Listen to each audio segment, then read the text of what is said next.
Hello students, good evening to all. कैसे सारे बच्चे? अरे पता है मुझे, मस्ती हो गए। तो भाई आज हम बात करने वाले हैं ढेर सारे भोजन में पाए जाने वाले खानों के बारे में और भी बहुत सारा मटेरियल। सो गाइस, ये है आप लोगों का वन शॉट भोजन के घटक से सारे के सारे इंपॉर्टेंट टॉपिक्स को आज कवर अप करना है क्लास के अंदर। सो गाइस, मैं आपके सामने, मेरा नाम है सुभद्रा माथनकर। तो चलिए एक एक करके हम चीज़ों को समझने और पढ़ने का प्रयास करते हैं। सबसे पहले शुरू करते हैं कि आप सभी लोगों ने भोजन के घटक में क्या क्या चीज़ें जानना है। तो यार समझो, हम लोग ये तो जानते हैं कि भोजन हमें कहाँ कहाँ से प्राप्त होता है।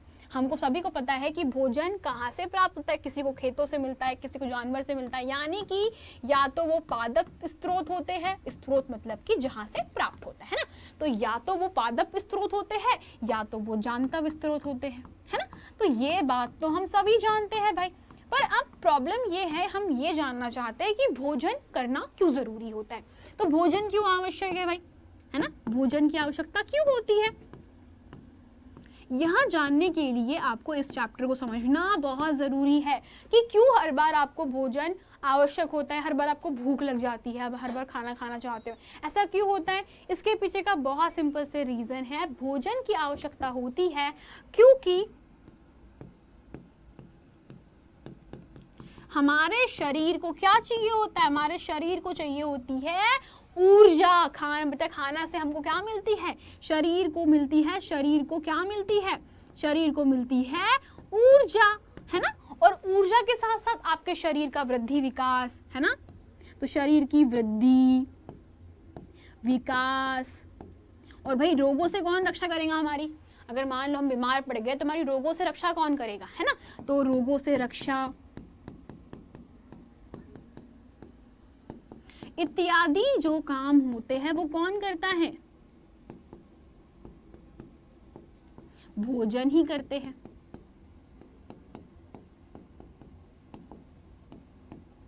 है ना। यानी कि आप लोगों के शरीर में भोजन की आवश्यकता इसीलिए है क्योंकि शरीर को ऊर्जा, वृद्धि, विकास, रोगों से रक्षा इत्यादि कई कार्य जो होते हैं वो भोजन से ही आपको संभव होते हैं, है ना। ये सब कार्य कैसे संभव बेटा, भोजन से संभव। इसको थोड़ा सा आप ग्रामेटिकल करेक्ट कर लीजिएगा। तो प्लस आप लोगों को बता देती हूँ, भोजन के अंदर बहुत सारे पोषक तत्व पाए जाते हैं। भोजन में क्या पाए जाते हैं, भोजन के अंदर पोषक तत्व होते हैं बेटा। ये पोषक तत्व क्या है, यही पोषक तत्व क्या करते हैं, ये पोषक तत्व ही आपके शरीर में सबसे पहली बात आपके शरीर को क्या देते हैं बेटा, शरीर को ऊर्जा प्रदान करते हैं, है ना। तो ये सारे के सारे पोषक तत्व आपके शरीर को ढेर सारी एनर्जी देते हैं, ऊर्जा देते हैं। और ऊर्जा नहीं मिलेगी तो फिर आपके शरीर में कमजोरी आ जाएगी, आप बीमार बीमार फील करोगे, फीवर आएगा। तो बेटा शरीर को काम करने के लिए ऊर्जा चाहिए होती है। साथ ही में मैंने आपको बताया कि भाई रोगों से लड़ना, है ना। तो रोगों से लड़ाई कौन करेगा बेटा, वो भी आपके पोषक तत्व करते हैं। साथ ही में रोगों से लड़ना, और बताऊं तो आप लोगों को कि सिर्फ लड़ाई ही नहीं, आपके शरीर की वृद्धि कौन करेगा, विकास कौन करेगा, ये भी पोषक तत्व ही करते हैं। आपको बता दो, आपके शरीर का निर्माण, इसका मतलब होता है शरीर में बेटा अगर कुछ क्षतिग्रस्त हो गया, मान लो कुछ कट गया, पट गया, छट गया, तो क्या होता है, शरीर में आपने देखा होगा ऑटोमेटिकली हील होने लगता है। तो शरीर का निर्माण का मतलब होता है कोई कोशिका अगर आपकी क्षतिग्रस्त हो गई है, कुछ हानि हो गई है, तो उसमें आपके कोशिकाएं ऑटोमेटिकली बनने लगती है। ये सब क्यों पॉसिबल होता है, सिर्फ और सिर्फ पोषक तत्वों से पॉसिबल होता है। पोषक तत्व ही आपको क्या करते हैं बेटा, ये सारे काम करने में मदद करते हैं। और ये पोषक तत्व कहाँ से मिलते हैं आपको, पोषक तत्व मिलते हैं आपको भोजन से। क्लियर। तो भोजन से आप ढेर सारे पोषक तत्व प्राप्त करते हो, लेकिन हर कोई भोजन से अलग अलग पोषक तत्व मिलते हैं। तो जानते हैं भाई ये पोषक तत्व पहले कि कौन से पोषक तत्व हैं। तो सबसे पहला पोषक तत्व है आपका कार्बोहाइड्रेट्स। कार्बोहाइड्रेट्स जो है वो शरीर को ऊर्जा प्रदान करता है। वो क्या करता है, शरीर को ऊर्जा प्रदान करता है। कुछ काम करने के लिए अगर आपको एनर्जी चाहिए तो आप लोग ग्लूकोज पीते हो। तो ग्लूकोज क्या है बेटा, एक तरीके का कार्बोहाइड्रेट्स। आप आलू के अंदर देखो, आप अनाज के अंदर देखो, तो इनमें सब में क्या पाया जाता है, कार्बोहाइड्रेट्स। दूसरा होता है प्रोटीन। प्रोटीन जो होता है यही आपके शरीर के निर्माण, है ना। तो शरीर के निर्माण में मदद करता है। या तुम लोगों ने वो मोटे मोटे तगड़े तगड़े जो भैया लोग जो नहीं होते, जो बॉडी बिल्डर लोग होते हैं, उनकी बॉडी में देखा होगा ढेर सारी मसल्स होती है। तो वो कैसी होती है बेटा, वो शरीर के निर्माण के वजह से ही हो पाती है। तो यहाँ पर आपकी मसल्स बनाना, आपकी मांसपेशियों को बनाना, ये काम कौन करता है, प्रोटीन करता है। तो प्रोटीन क्या करता है, शरीर का निर्माण करता है। फिर आपको बता दूं वसा, भाई वसा और कार्बोहाइड्रेट दोनों ही आपके बॉडी में क्या देते हैं, एनर्जी देते हैं, दोनों ही ऊर्जा देते हैं। लेकिन वसा बहुत ज्यादा ऊर्जा देता है, वसा में बहुत ज्यादा फैट होता है, कैलोरीज होती है। तो इससे क्या होता है ना कि वसा अगर तुम ज्यादा मात्रा में खाओ तो तुम मोटे हो जाते हो। फिर बात करती हूँ विटामिन। तो विटामिन जो है ये आपकी रोगों से रक्षा करती है ना। तो रोगों से रक्षा करना, चीज़ों में आपका संतुलन बनाए रखना, ये काम किसका होता है, विटामिन का होता है। मिनरल्स, इसको हिंदी में खनिज भी कहते हैं। क्या कहते हैं इनको, हिंदी में कहा जाता है खनिज। खनिज एग्जाम्पल के लिए आप लोग जिंक खाते हो, कॉपर खाते हो, Cu है ना, आपको सोना चाहिए होता है, चांदी चाहिए होता है, आयरन चाहिए होता है। ये सारे क्या होते हैं, आपके शरीर में मिनरल्स होते हैं। और ये मिनरल्स आप सभी के शरीर में क्या करते हैं, खनिज पदार्थ प्रदान करते हैं। और खनिज शरीर में बहुत सारी एक्टिविटी को कंट्रोल करते हैं। आपके शरीर में रक्त का प्रवाह हो गया, चाहे आपके शरीर में ऊतकों का निर्माण हो गया, तो ये सभी के सभी हार्मोन्स के संतुलन में काम करते हैं, है ना। हार्मोन के संतुलन में लाभदायक होते हैं, है ना। खून की कमी हो गई तो बेटा ये बेसिकली शरीर को बनाने का काम करते हैं। ये क्या करते हैं, शरीर का बनाने का काम करते हैं। पानी जो होता है यह सभी अशुद्धियों को शरीर से बाहर निकालता है। तो पानी का काम क्या होता है, अशुद्धियों को बाहर करना, है ना। तो अशुद्धियों को बाहर करना। और आपको बता दूं आपका शरीर जो है वो 70% लगभग पानी से बना हुआ है। तो भाई ये होता है आपके सभी के शरीर के अंदर पाए जाने वाले पोषक तत्व। Number 1 carbohydrate, number 2 protein, number 3 vitamin, चौथा वसा, 5वां मिनरल्स एंड सॉल्ट्स यानी कि खनिज, लवण और नमक। और साथ में आपको बता दूं कि सबसे लास्ट होता है पानी। तो ये खनिज लवण आपके शरीर के अंदर बहुत बहुत ज़्यादा इंपॉर्टेंट होते हैं। Yes, very good. अब बढ़ते हैं आगे। तो अब किसी भी खाने में कौन सा पोषक तत्व है ये कैसे पता करोगे, तो इसके लिए कुछ परीक्षण करने होते हैं। सबसे पहले परीक्षण करना होता है आप लोगों को कार्बोहाइड्रेट्स का। तो आपकी किताब में सबसे पहले हमें क्या करना है, आयोडीन परीक्षण करना है। तो सबसे पहला परीक्षण जो है वो कौन सा परीक्षण कहलाता है, आयोडीन परीक्षण। इसमें क्या करते हैं, आयोडीन जिस भी खाने के साथ में आयोडीन यदि भोजन के साथ काला, गहरा नीला और बैंगनी रंग देता है तो समझ जाइए कि वहां पर कौन सा पोषक तत्व है, कार्बोहाइड्रेट्स होता है। तो वहां पर क्या पाया जाता है, वहां पर कार्बोहाइड्रेट्स होते हैं। जब भी आप आयोडीन परीक्षण करते हो, इसको आप लोग टिंचर भी बोलते हो। भाई आयोडीन जो है ना, ये आयोडीन को तुम लोग टिंचर भी बोलते हो। इसको क्या बोलते हैं अपन, इसको बोलते हैं टिंचर। हाँ, ये वही टिंचर है जब चोट लगने पर डॉक्टर नहीं लगाता है ब्राउन कलर का। तो आयोडीन परीक्षण में आपको बता देती हूँ, जब भी किसी भोजन के साथ में आप आयोडीन को मिक्स करते हो और उसका कलर अगर ब्लैक, डार्क ब्लू यानी गहरा नीला या बैंगनी रंग का आ जाता है, तब आपको बता दूं कि उसके अंदर क्या प्रेजेंट होता है, उसमें प्रेजेंट होता है मंड यानी कि स्टार्च। और स्टार्च प्रेजेंट है ना। यदि उसके अंदर स्टार्च है तो स्टार्च कहलाता है कार्बोहाइड्रेट्स। और कार्बोहाइड्रेट्स जो होते हैं वह आपको ऊर्जा प्रदान करते हैं। तो इस तरीके से आप एक आयोडीन परीक्षण करके पता लगा सकते हो कि आपके भोजन में कार्बोहाइड्रेट्स है या नहीं। दूसरा परीक्षण जो होता है वह होता है कॉपर सल्फेट के विलयन से और कास्टिक सोडा से। तो caustic soda NaOH, copper sulphate CuSO4। तो ये दोनों का प्रयोग करके आप प्रोटीन का परीक्षण करते हो। तो भोजन में पाए जाने वाले प्रोटीन के परीक्षण के लिए आपको चाहिए होगा कॉपर सल्फेट। इसको मार्केट में नीला थोथा के नाम से जानते हैं। इसे क्या कहते हैं, नीला थोथा। और नीला तोता ब्लू कलर का दिखता है, नाम से समझ रहे हो, नीला तोता। तो जब नीला तोता आप लोग ले लोगे, प्लस आपको साथ में क्या लेना होगा, कास्टिक सोडा यानी कि सोडियम हाइड्रोक्साइड NaOH।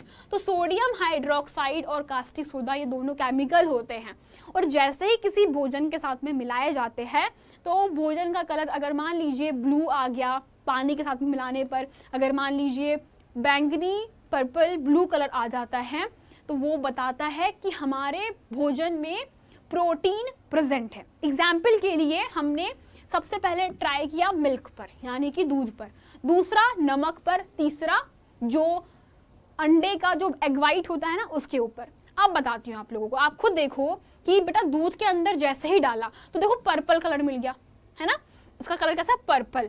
जैसे ही सॉल्ट में डाला तो कोई खास कलर नहीं दिया, ये कलर कैसा है, आसमानी, जो कि प्रोटीन की अनुपस्थिति को दर्शाता है। और फोर्थ है हमारे पास में एग वाइट। तो भाई तुम देख लो, तुम्हारे पास में यहाँ पर दूध है, तो दूध में प्रोटीन उपस्थित है, ये बताता है प्रोटीन उपस्थित है। ये जो रंग है वो बता रहा है कि अगर दूध का रंग इस रंग का हो गया, पर्पल कलर हो गया है ना, ये बैंगनी रंग का हो गया यानी कि प्रोटीन है। और अगर ये गहरा बैंगनी हो गया तो गहरा बैंगनी रंग बताता है कि भाई प्रोटीन प्रेजेंट है। इसमें क्या है, ढेर सारा प्रोटीन है, यानी अंडे में ढेर सारा प्रोटीन होता है। ठीक है, तो इस तरीके से भोजन के अंदर पाए जाने वाले पदार्थों का परीक्षण कर सकते हो। और वसा का परीक्षण करने के लिए आपको ज़्यादा दिमाग नहीं लगाना है। अगर तुम्हारे पास में कभी भी कोई तेल का दाग हो गया, कोई चिकना चिकना दाग मिल गया, तो वसा जो होती है वो हमेशा कैसी होती है, ऑयली यानी कि तेलीय रूप में पाई जाती है। तो जितने भी तेलीय रूप होते हैं ना बेटा, जैसे कि घी, क्रीम, मक्खन है ना, ऑयल, इन सब में क्या पाया जाता है, वसा पाया जाता है। तो उसको तुम्हें पहचानने की नहीं, तुम टच करके देख सकते हो कि यार किसी भी खाने में बहुत ज़्यादा ऑयल है, क्रीम है, तो वहाँ पर तुम्हें वसा मिलेगा। ठीक है, चलो तो अब भाई बात करते हैं हम किसकी, कि भाई आपके पास में कार्बोहाइड्रेट जो है वो कहाँ से प्राप्त होते हैं। तो कार्बोहाइड्रेट मुख्य रूप से शरीर को एनर्जी देते हैं, वसा से भी आपको ऊर्जा मिलती है। वास्तविकता यह है कि कार्बोहाइड्रेट की तुलना में वसा की अगर समान मात्रा लेते हो तो वसा में ज़्यादा ऊर्जा है। मतलब तुमने क्या किया, एक आलू का टुकड़ा लिया खाने के लिए, और दूसरा तुम्हारे पास में उतनी ही बड़ी मिठाई है, तो मिठाई में वसा होता है, शुगर है ना उसमें, तो उसमें वसा होता है। तो तुम मिठाई को अगर खाते हो ना, तो मिठाई के अंदर ज़्यादा ऊर्जा मिलेगी तुम्हें, उतने टुकड़े से मिठाई की तुम्हें ज़्यादा ऊर्जा मिलेगी। लेकिन अगर तुम उतना ही बेटा आलू का टुकड़ा खाओगे तुम्हें उतनी ऊर्जा नहीं मिलेगी। तो कहने का मतलब ये है बेटा कि अगर कार्बोहाइड्रेट और वसा की अगर तुम समान मात्रा खाते हो तो वसा से तुम्हें ज़्यादा ऊर्जा मिलेगी, लेकिन ज़्यादा मात्रा में वसा खाने से तुम मोटे हो जाओगे। ठीक है, तो कार्बोहाइड्रेट्स युक्त भोजन को ऊर्जा देने वाला भोजन भी कहते हैं। और ये आपको प्राप्त होता है शकरकंदी, आलू, गन्ना, पपीता, तरबूज, आम, मक्का, चावल, बाजरा, गेहूं या अनाज से। तो ये है कार्बोहाइड्रेट के स्रोत। ओके, तो ये है आपके कार्बोहाइड्रेट के स्रोत। यहाँ पर जो है वह है वसा के स्रोत। तो बेटा वसा के स्रोत का मतलब होता है कि जहां से आप लोग वसा की प्राप्ति कर सकते हो। ठीक है, तो वसा आपको मिलता है तिल से, गिरी से, तेल से, जितने भी तेल वाली सामान होते हैं उनसे आपको वसा मिलता है। साथ में आप इसमें घी भी ऐड कर लीजिए। घी से भी आप लोग क्या बोल सकते हो कि उसमें भी तो घी है, तो घी क्या है, ऑयली होता है, तो उसमें भी क्या है, वसा है। Yes, very good. अब बात करते हैं प्रोटीन की। भाई प्रोटीन आपके शरीर में बहुत बहुत बहुत ज़रूरी है। तो प्रोटीन किन किन चीज़ों से मिलता है भाई, प्रोटीन हमें मिलता है घी से, मांस से, दूध से, मक्खन से, क्रीम से, मछली से। यानी कि प्रोटीन के लिए आप बेटा सबसे पहली चीज़ अंकुरित अनाज खा सकते हो। क्या खा सकते हो, अंकुरित अनाज। साथ में क्या खाओगे, दूध पी सकते हो। दूध के साथ साथ तुम्हें अगर मैं बोलूं अंडा, तो भाई अंडे में भी पाया जाता है, मछली में भी पाया जाता है ना। तो इन सब के अंदर क्या है, प्रोटीन है। दालों में भी क्या पाया जाता है, प्रोटीन पाया जाता है। तो तुम जब भी बात करते हो शरीर को, अगर तुम्हें मोटा करना है, कोई चाहता है कि मैम हम मोटे मोटे हो जाए, हमारे पास में ढेर सारी मसल्स आ जाए, तो बेटा बॉडी में प्रोटीन की कमी को पूरा करो। यानी कि दूध खाओ, मक्खन खाओ, है ना। साथ ही में तुम लोगों को घी थोड़ा कम खाना, पर हाँ जो अंकुरित अनाज है, दालें हो गई, इन सब में भर भर के प्रोटीन पाया जाता है। तो तुम इससे प्रोटीन की कमी को कंप्लीट कर सकते हो। फिर बात करते हैं बेटा आपके शरीर में पाए जाने वाले खनिज, लवण एंड विटामिन। तो भाई विटामिन की अगर मैं बात करूं तो विटामिन और खनिज लवण जो होते हैं, तो विटामिन को मैं बता चुकी हूँ कि शरीर में आपकी रोगों से रक्षा करते हैं। ये क्या करते हैं? रोगों से रक्षा करते हैं। तो भाई रोगों से रक्षा करने वाले जितने भी विटामिन हैं, अगर मैं उनकी बात करूँ तो भाई विटामिन के स्रोत होते हैं। विटामिन के स्रोत से पहले आपको बता दूँ कि विटामिन अलग अलग प्रकार के पाए जाते हैं। यानी हमारे पास में टोटल कितने विटामिन हैं? 6 विटामिन हैं। सबसे पहला विटामिन होता है विटामिन ए, दूसरा विटामिन बी, तीसरा विटामिन सी, चौथा विटामिन डी, पांचवा विटामिन ई और छठवा होता है विटामिन के। तो हमारे पास में टोटल कितने टाइप के विटामिन होते हैं? ए,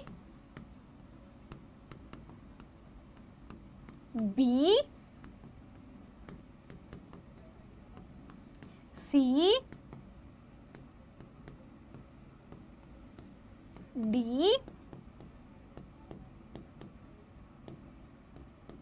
ई और के। ओके, तो बेसिकली हमारे पास में vitamin A, B, C, D, E और के आपको विटामिन प्राप्त होते हैं। अब क्या होता है ना, इन सभी के मेनली स्रोत है, अगर मैं तुमसे बात बोलूं कॉमन स्रोत, तो बेटा मछली का तेल। हाँ जी, मछली का तेल मिलता है। मछली का तेल, सूर्य का प्रकाश, फल और हरी सब्जियां,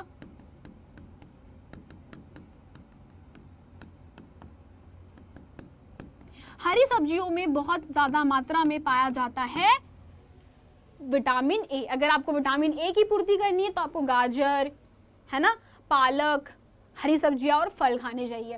विटामिन बी आपको मिल सकता है मांस, मछली, अंडे से। ठीक है, तो विटामिन बी के लिए आपको चाहिए होगा मांस, मछली, अंडे और सब्जियां। तो भाई इतनी सारी चीजें जो है बेटा, इन सबसे आपको क्या मिलता है? विटामिन प्राप्त। तो बेसिकली विटामिन जो है वो हरे भरी सब्जियों में अच्छे खासे पाए जाते हैं। तो vitamin A, B, C, D, E और के आप इसे क्या कर सकते हो? प्राप्त कर सकते हो। अब बारी आती है खनिज लवण।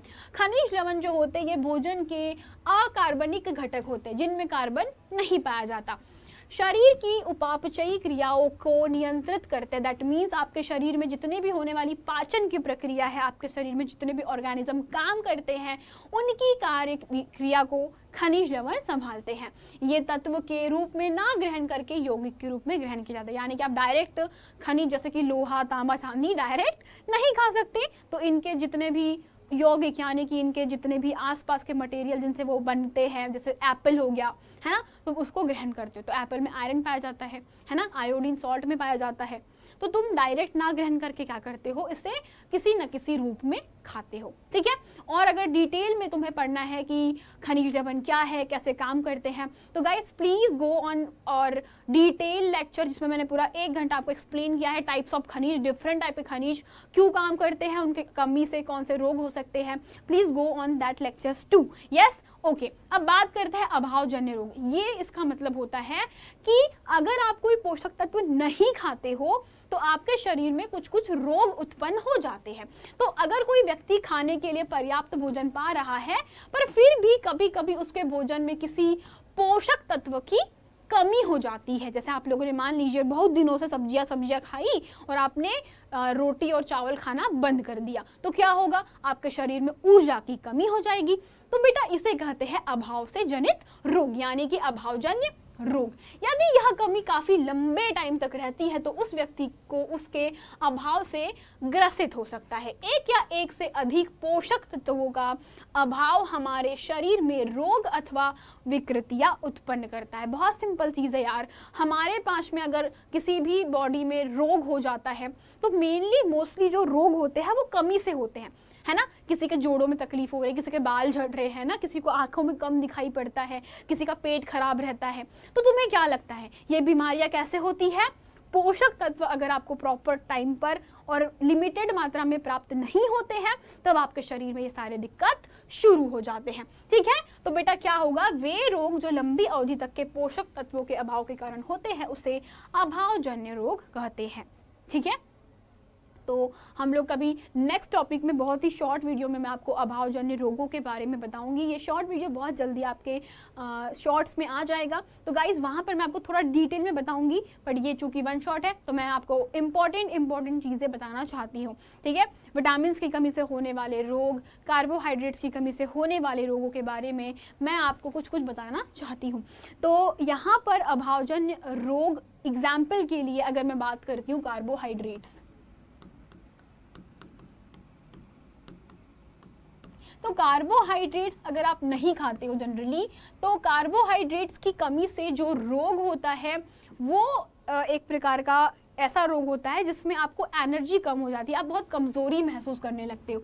तो अभावजनित रोग कौन सी होती है? कमजोरी, ठीक है। मान लीजिए आपने प्रोटीन की कमी करी, दालें नहीं खा रहे हो, अंडे वंडे खाते नहीं हो, तो प्रोटीन की कमी होगी, मसल्स नहीं बनती, तो मसल्स नहीं बनती है तब आपको क्वाशीओरकर करके रोग होता है ना। तो क्वाशीओरकर और मेरासस्म, तो ये दोनों रोग जो होते हैं वो आपको प्रोटीन की कमी से होते हैं। तो क्वाशीओरकर में क्या होता है? आपका पेट बाहर निकल जाता है, क्योंकि वहाँ पर आपको क्वाशीओरकर में क्या होता है, आपका जो भी बॉडी होती है बिल्कुल सूख कर काटा हो जाती है। इतनी ज़्यादा कमी होती है प्रोटीन की कि आपके सिर्फ हड्डियाँ दिखाई पड़ती है, तो उस रोग को बोलते हैं क्वाशीओरकर। और मेरासस्म रोग में क्या होता है कि आपके पास में कार्बोहाइड्रेट्स इनफ मात्रा में मिलता है लेकिन प्रोटीन नहीं मिलता, तो पेट आपका फूल जाता है। तो इस प्रकार से आपको मेरासस्म रोग होता है। देन हम बात करते हैं विटामिन ए, यहाँ पर बी, सी, डी, ई और के। तो क्या होता है ना, विटामिन ए की कमी से होता है रतौंधी रोग। अब ये रतौंधी का मतलब होता है भाई रात में आपको कुछ भी दिखाई नहीं पड़ता। रतौंधी में बिल्कुल आप लोग ऐसा क्या करते हो, जैसे ही नाइट होती है, अंधेरा आता है, आपको आंखों में आपको दिखाई नहीं पड़ता, तो आंखों से जो संबंधित समस्याएं हैं वो आपको विटामिन ए की कमी से होती है। अब भाई विटामिन बी की बात सुनो, तो विटामिन बी की कमी से कौन सा रोग होता है? इसे कहते हैं बेरी, जो कि आपकी स्किन से रिलेटेड रोग होता है, ठीक है। तो बेरी जो है वो स्किन की कमी से होने वाला रोग होता है। Scurvy, C for scurvy, scurvy क्या होता है? विटामिन सी की कमी से होता है। अब जनरली स्कर्वी जो है आपके दांतों से संबंधित बीमारी होती है, आपके मसूड़ों से संबंधित बीमारी होती है। कई बार आपके मसूड़ों से खून निकलने लगता है, अचानक से आपके जो दांत होते हैं वो अजीबोगरीब तरीके से खराब होने लगते हैं, है ना। तो ये सारी चीज़ें आपके स्कर्वी रोग यानी विटामिन सी की कमी से होती है। विटामिन डी की कमी से होती है आपको रिकेट्स। भाई ये बीमारी का कहना ऐसा कुछ है कि अगर आपके सूर्य के प्रकाश की उपस्थिति में नहीं रहते हो तो आपके शरीर में विटामिन डी की कमी होती है, जो आपके हड्डियों को मुलायम और लचीला करती है। इसमें बच्चे लोगों में काफ़ी ज़्यादा ये प्रॉब्लम पाई जाती है और बच्चों के पैर वैर मुड़ जाते हैं विटामिन ई की कमी से। अब विटामिन ई की कमी से होती है आपको खून की कमी, हाँ जी, इसको बोलते हैं एनीमिया। क्या बोलते हैं इसको? एनीमिया। तो एनीमिया में क्या होता है? रक्त की कमी हो जाती है। अब रक्त की कमी का मतलब होता है कि आपके शरीर में मिलने वाला जो भी खून होता है वो लेवल कम हो जाते हैं, ठीक है। और विटामिन के होता है कि आपके रक्त का थक्का ना जमना,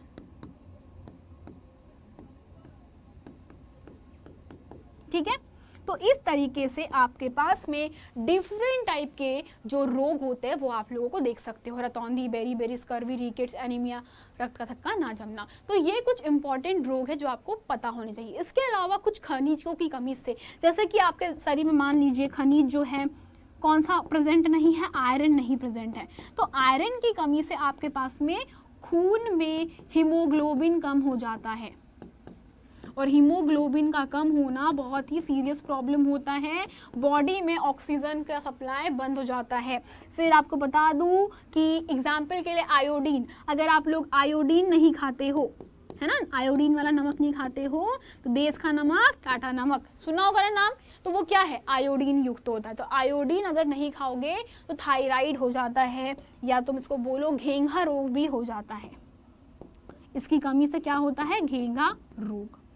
चलो, तो भाई ये थे कुछ रोग जो आपको पता होने चाहिए। अब प्रॉब्लम ये है कि इतने सारे रोग आपको अभाव से हो जाते हो, तो भाई हम फिर क्या करें मैम? तो अगर हमको इन रोगों से बचना है तो क्या करना पड़ता है? संतुलित आहार करना पड़ता है। अभावजन्य रोगों से बचने के लिए